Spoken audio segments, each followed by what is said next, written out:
చంద్రబాబుని నమ్ముకో. నువ్వు కోట్ల కోట్లు సంపాదించగలవు. లేదా కనీసం నీకు గౌరవం ఉంటది.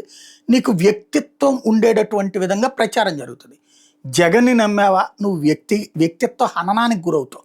నీకు ఏమీ లేకపోయినా పాపం ఎన్టీ రామారావు అంతటోడే అమ్మాయిల పిచ్చోడు లెక్కన ప్రచారం చేయగలిగారు. నరేంద్ర మోడీ అంతటోడినే ఎందుకు పనికిరానోడిగా ప్రచారం చేయగలిగారు. అట్లాగే జగన్మోహన్ రెడ్డిని అయినా సరే, లేదా జగన్‌కి అనుకూలంగా ఎవరన్నా ఉన్నారనిపించినా, లేదా తమకు వ్యతిరేకంగా ఎవరన్నా ఉన్నారనిపించినా, వాళ్ళ వ్యక్తిత్వ హననం చేయడంలో సిద్ధహస్తులు. నెంబర్ 1.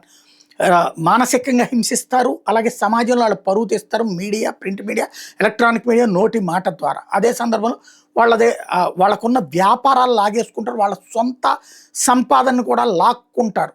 లైక్ మిథున్ రెడ్డి వాళ్ళ ఆస్తులు ఇవాళ కొత్తగా సంపాదించుకుంది కాదు, లేకపోతే జగన్ ఉన్న 5 ఏళ్లలో కాదు, అంతకుముందు ఎన్ని ఏళ్ల నుంచినో ఉన్నటువంటి కంపెనీలు వాళ్ళు వేల కోట్ల రూపాయల లావాదేవీలు చేసేటటువంటి కంపెనీ ఇవాళ అతన్ని దొంగని చేసి చూపెట్టారు. చెవిరెడ్డి భాస్కర్ రెడ్డి వైసీపీ వచ్చింది ఇప్పుడు నిన్నగాక మొన్న. చెవిరెడ్డి భాస్కర్ రెడ్డి ఎప్పటి నుంచినో రాజకీయాల్లో ఉన్నాడు.